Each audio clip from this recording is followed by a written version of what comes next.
দর্শক, জামাত এনসিপি এই জোটটা কি আজকেই ঘোষণা করা হচ্ছে?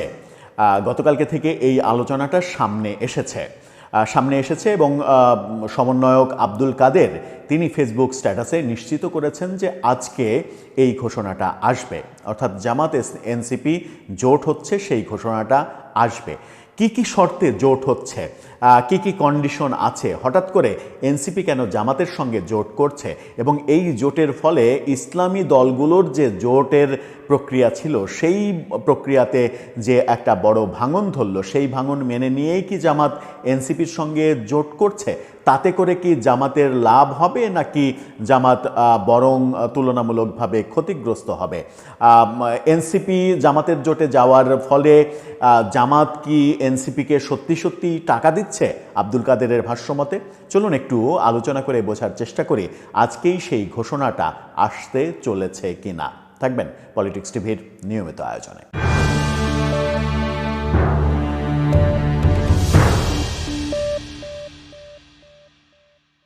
দর্শক, বলছিলাম জামাত এনসিপি জোটের কথা। জামাত এনসিপি জোট হচ্ছে গতকালকে নিশ্চিত করেছেন আব্দুল কাদের এবং রিফাত রশিদ।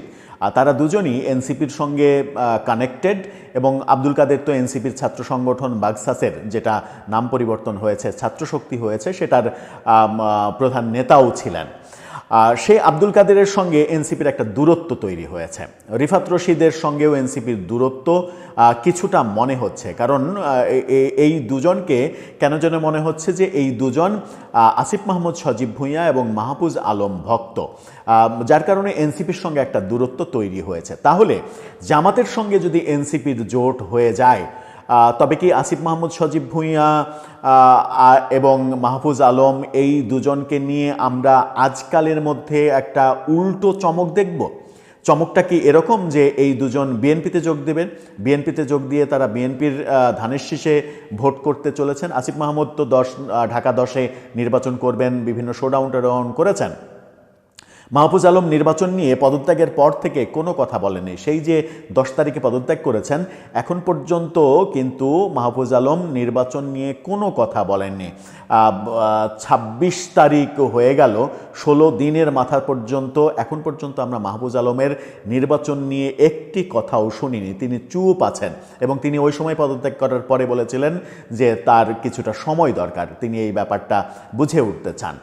তার মানে কি ব্যাপারটা এরকম যে গোপনে বিএনপির সঙ্গে এক ধরনের সমঝোতার ব্যাপার তৈরি হচ্ছে এবং লক্ষ্মীপুরে তিনি বিএনপির আসন থেকেই বিএনপির প্রার্থী হিসেবেই নির্বাচন করবেন, যখন এনসিপি জামাতের সঙ্গে জোটে যাচ্ছে? জামাতের সঙ্গে জোটের ব্যাপারটা কি আসিফ মাহমুদ সজীব ভুঁইয়া কিংবা মাহফুজ আলম এই দুজনও মেনে নেবেন?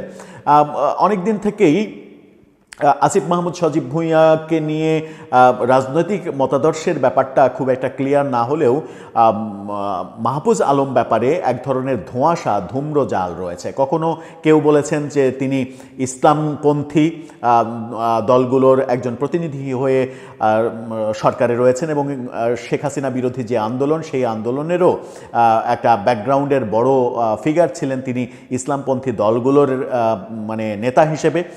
আবার কখনো কখনো তার ফেসবুক স্ট্যাটাসে মনে হয়েছে যে না, তিনি ইসলামপন্থী, বিশেষ করে জামাত ইসলাম, চরমনাই পীর এই ধরনের ইসলামিক দলগুলোকে ওন করেন না। তার মানে হচ্ছে যে তার বিষয়ে সিদ্ধান্তে পৌঁছাটা একটু কঠিন, তার ব্যাপারে একটা ধূম্রজাল রয়েছে। তিনি আসলে কোন পন্থী সেটা বোঝাটা বেশ দায়। তবে এটা নিশ্চিত যে তারা দুজনই একেবারে শতভাগ না, 1000% বললেও ভুল হবে না, শেখ হাসিনা বিরোধী যে শক্ত পন্থা, সেই পন্থাকে অবলম্বন করে আছেন। প্রশ্ন হচ্ছে, নির্বাচনের মাঠে তো তাদেরকে ভোট পেতে হবে। শেখ হাসিনা বিরোধী অবস্থান দিয়ে তো মানে ভোট নিয়ে আসা যাবে না যদি প্রধান দুইটা দল প্রতিপক্ষ থাকে তাদের ভোটে। বিএনপি এবং জামাত দুই দলই যদি তাদের প্রতিপক্ষ থাকে, তাহলে ভোটের মাঠে জয় করে আসাটা তাদের জন্য কঠিন হবে। আসিফ মাহমুদ সজীব ভুঁইয়ার জন্য ঢাকা যতটা না কম কঠিন হবে, লক্ষ্মীপুর তার চাইতে অনেক বেশি কঠিন হবে, কারণ ঢাকাই সাধারণত দেশের বেশিরভাগ বেশিরভাগ শিক্ষিত মানুষগুলো বাস করে। আবার যে এলাকায় তিনি নির্বাচন করছেন আসিফ মাহমুদ সজীব ভুঁইয়া, ঢাকা 10 ধানমন্ডির মতো এলাকা, এই এলাকায় মানে উচ্চ শ্রেণীর মানুষজন বেশি বসবাস করে। সেই মানুষজনের মধ্যে এক ধরনের যদি সচেতনতা বোধ যে তারা শুধুমাত্র মার্কায় ভোট দেবেন না, তারা দেখে শুনে বুঝে ভোট দেবেন, তাহলে আসিফ মাহমুদ সজীব ভুঁইয়ার একটা সম্ভাবনা থাকলেও থাকতে পারে। কিন্তু লক্ষ্মীপুরে যে তৃণমূলে মানে ঢাকার বাইরের যে ভোট, ঢাকার বাইরের সেই ভোট শতভাগ নির্ভর করে প্রতীকের ওপরে। সেটা হয় মানে ধানের শীষ, না হলে নৌকা, না হলে দাঁড়িপাল্লা, সেই প্রতীকের উপরে নির্ভর করে। প্রতীকবিহীন লক্ষ্মীপুরে জিতে আসাটা অনেক বেশি কঠিন হবে। এখন আসা যাক জামাত এবং এনসিপির যে জোটের কথা শোনা যাচ্ছে। আব্দুল কাদের কি লিখেছেন? আব্দুল কাদের লিখেছেন যে জামাতের সঙ্গে 30 আসনে সমঝোতা হয়েছে এবং এই সমঝোতা বৈঠকটা হয়েছে 24 তারিখের রাতে। ডাক্তার আবদুল্লাহ তাহের, জামাতের নায়েবে আমির, তার বাসায় এই বৈঠকটা হয়েছে, যেখানে তিনি সহ দৈনিক ইত্তেফাকও দাবি করছে যে সেখানে নাহিদ ইসলাম, আক্তার হোসেনের নেতৃত্বে একটা দল গিয়েছিলেন সেই সমঝোতা মিটিংয়ে। এবং আব্দুল কাদের এটাও দাবি করছেন যে 30 আসনের সমঝোতা চেয়েছিল 50টা, 30 আসনে ফাইনাল হয়েছে এবং কোন 30 আসন হবে সেটা ফাইনাল করার জন্য নাসিরউদ্দিন পাটোয়ারিকে দায়িত্ব দেওয়া হয়েছে জামাতের পক্ষ থেকে, কারণ নাসিরউদ্দিন পাটোয়ারি নাকি জামাতের খুবই আস্থাভাজন। কিন্তু আমরা বিগত দীর্ঘ সময় ধরে একমাত্র নাসিরউদ্দিন পাটোয়ারির মুখেই সবথেকে বেশি জামাত বিরোধী, মুক্তিযুদ্ধের বিরোধী শক্তি, এই ব্যাপারগুলো নিয়ে কথা বলতে শুনেছে। তাহলে কি সেই কথাগুলো এক ধরনের ছদ্মবেশ ছিল, এক ধরনের নাটক ছিল? সেই প্রশ্নটাও অনেকে সামনে নিয়ে আসছেন। আব্দুল কাদের লিখেছেন যে জামাত এনসিপিকে প্রতি আসন প্রতি 1.5 কোটি টাকা করে দেবে। তার মানে হচ্ছে যে 30 আসনে 45 কোটি টাকা এনসিপিকে দেবে নির্বাচনের ব্যয় সংকুলানের জন্য। কিন্তু এর মধ্যেই আমরা দেখেছি যে এনসিপির অন্যতম শীর্ষ নেত্রী তাসনিম জারা, তিনি ফেসবুকে লাইভ করে ভিডিও বার্তার মাধ্যমে জনগণের কাছ থেকে টাকা চেয়েছেন, ক্রাউড ফান্ডিং করেছেন এবং সেই টাকা, তার যে লক্ষ্যমাত্রা, সেই লক্ষ্যমাত্রার চাইতে বেশি টাকা অলরেডি তিনি তুলে ফেলেছেন। সেই টাকা তাহলে কি করবেন? জামাত যদি তাকে টাকা দেয় তাহলে সেই টাকা কি করবেন? জনগণকে কি আবার ফেরত দেবেন? অনেকে এই ব্যাপারে সমালোচনা করেন যে বিকাশে টাকা নেওয়ার জন্য নুরুল হক নূরের নাম যদি বিকাশ নূর হয়ে যায়, এটা নিয়ে যদি ট্রল হয়, তাহলে তাসনিম যারা যখন বিকাশে টাকা নিচ্ছেন তখন তার নাম কেন ক্রাউড ফান্ডিং হবে? তাহলে নুরুল হক নূরকে কেন সমালোচনা করা হবে বিকাশ নূর এভাবে বলে? এই মজাগুলো অনেকে লুটছেন সামাজিক যোগাযোগ মাধ্যমে। কিন্তু নির্বাচনের যে মাঠ, সেই নির্বাচনের মাঠে এনসিপি কতটা লাভবান হবে সেটা একটা বড় ব্যাপার। এনসিপির প্রধান টার্গেট ছিল বিএনপির সঙ্গে আসন সমঝোতা না হওয়ার কারণে তারা যেহেতু বুঝেছে যে এককভাবে নির্বাচন, এটা বাস্তবতা, এককভাবে যদি নির্বাচন করে তাহলে তাদের পক্ষে কোনো আসনেই জিতে আসা সম্ভব হবে না। যেখানে তাদের প্রতিপক্ষ বিএনপিও থাকবে, জামাতও থাকবে, সেখানে তারা জিতে আসবে, এটা হবে না। এরকম বাস্তবতা তাদের বাংলাদেশে তৈরি হয়নি। যেহেতু এই 8-10 মাসের মধ্যে সেরকম বাস্তবতা তারা তৈরি করতে পারেনি, সেহেতু তাদেরকে কোনো একটা বড় দলের দিকে যেতেই হতো। সেই ক্ষেত্রে বিএনপির কাছে যেতে ব্যর্থ হয়ে তারা জামাতের কাছে যাচ্ছে। কিন্তু আব্দুল কাদের এবং রিফাত রশিদ যে ফেসবুক স্ট্যাটাস গতকালকে দিয়েছেন, তাতে তারা বলছেন যে এতে করে এনসিপির রাজনীতি শেষ হয়ে যাবে। কিভাবে শেষ হবে? তারা বলছেন যে এনসিপি সম্পর্কে যে সমালোচনাটা ছিল, এবি পার্টি সম্পর্কে যে সমালোচনাগুলো রয়েছে, যে জামাতের B team AB party, NCP সম্পর্কে সমালোচনা ছিল জামাতের বি টিম, এখন সেটা সত্যে পরিণত হবে। জামাতের বি টিম হিসেবে মানুষ এনসিপিকে ট্রিট করবে এবং এনসিপির যে নতুন রাজনীতি, নতুন রাজনৈতিক বন্দোবস্ত, সেই রাজনীতিটা শেষ হয়ে যাবে, এটা তাদের দাবি।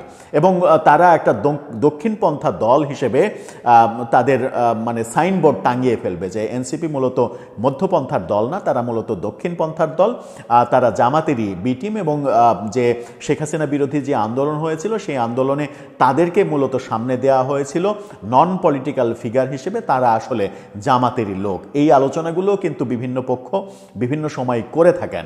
রিফাত রশিদ এবং আব্দুল কাদের সেই দাবিটাই করছেন যে এই আইডেন্টিটিটা তৈরি হবে। তার চাইতে ভালো তারা যদি একটা সিটও না পায়, তাহলেও তারা এককভাবে যদি নির্বাচন করে তাহলে তাদের একটা আইডেন্টিটি তৈরি হবে, তাদের যে একটা তৃতীয় শক্তি হিসেবে আবির্ভাব হওয়ার সম্ভাবনা সামনে ভবিষ্যতে, সেই সম্ভাবনাটা আরও উজ্জ্বল হবে। তারা যদি 2% 5% ভোটও পায় তবুও সেটা অনেক বেশি কাজে দেবে, তাদের একটা নির্দিষ্ট আইডেন্টিটি তৈরি হবে।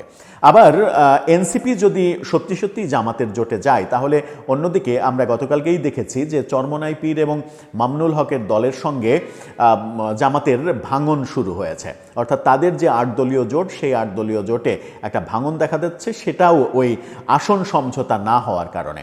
এখন এনসিপি নতুন করে যুক্ত হওয়ার প্রেক্ষাপটে, এনসিপি নতুন করে যুক্ত হওয়া মানে আরও 30 আসন যুক্ত হওয়া।